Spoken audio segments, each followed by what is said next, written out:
Jokowi, Bapak yang baik hati, tolong Bapak. Mulu dang diselesai honor Bapak. Mulu kami masyarakat desa Ria-Ria tidak menyerah. Food estate harus ditutup.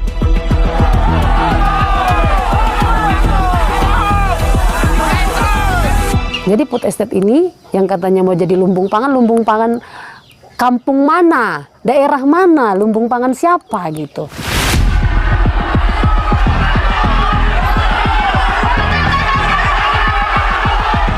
Ratusan warga desa Ria-Ria di Humbang Hasundutan, Sumatera Utara menggelar demonstrasi untuk mendesak pemerintah segera menyelesaikan segala masalah yang terjadi akibat program food estate di desa mereka. Sejak food estate dibuka di desa Ria-Ria pada 2020, warga mengaku masalah datang silih berganti, mulai dari gagal panen hingga konflik lahan. Karena berbagai masalah itu, sebagian lahan food estate di desa Ria-Ria terbengkalai. Saluran irigasi dan sejumlah fasilitas tak terpakai. KSPPM, LSM yang beberapa tahun ini mendampingi warga Ria-Ria, meriset pada awal tahun ini, 80% lahan di lumbung pangan itu kosong. Saat BBC Indonesia berkunjung ke lokasi Mei lalu, ladang kawasan lumbung pangan di Ria-Ria terlihat sepi. Di sana-sini tampak lahan tidur dan kering. Warga mengatakan mereka diminta menanam kentang, bawang merah, dan bawang putih untuk program food estate. Katanya food estate itu kan untuk apa ya bahasanya Kak, pengembangan ekonomi masyarakat, meningkatkan lumbung pangan gitu ya. Tapi yang ditanam bukan padi. Sementara kami sejatinya masih butuh padi, bukan butuh kentang. Kentang ini sebenarnya mau kemana? Itu bukan makanan pokok kami gitu.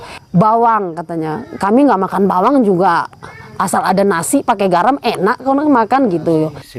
Banyak warga yang tak biasa menanam komoditas itu mengalami gagal panen total, termasuk Tua Siregar yang menanami lahannya dengan bawang.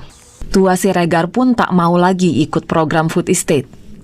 Pada Oktober 2020, saat food estate pertama kali diperkenalkan kepada warga desa Ria-Ria, banyak yang mengaku tertarik karena pemerintah menjanjikan kesejahteraan bagi petani. Janji ini diberikan oleh Presiden Joko Widodo saat pembagian sertifikat tanah tahap pertama. Apa sih gunanya sertifikat? Kalau kita sudah pegang ini hak hukum kita atas lahan tanah itu menjadi jelas. Nah, ini dia. Oh, ini. Namun, sertifikat yang dibagikan di tahap kedua pada 2021 memuat sejumlah syarat yang mengikat. Akibatnya, warga mengaku kesulitan menjual lahan mereka. Saat saya mengantar berkas membuat permohonan pemecahan bulan Agustus 2023, selesainya baru hari ini 20 Mei 2024. Itulah panjangnya prosesnya. Pembeli tanah Serita harus menandatangani surat pernyataan bahwa tanah tersebut akan tetap jadi lahan food estate. BBC Indonesia sudah meminta konfirmasi dari Badan Pertanahan Nasional dan Kementerian Koordinator Bidang Maritim dan Investasi terkait masalah sertifikat ini, tapi tidak mendapat tanggapan. Tak hanya masalah sertifikat, kini warga desa Ria-Ria juga dibayangi konflik lahan. Sebagian tanah adat warga masuk ke kawasan hutan lindung dan pemerintah sudah mengeluarkan aturan yang memungkinkan penggunaan hutan lindung untuk kegiatan lumbung pangan.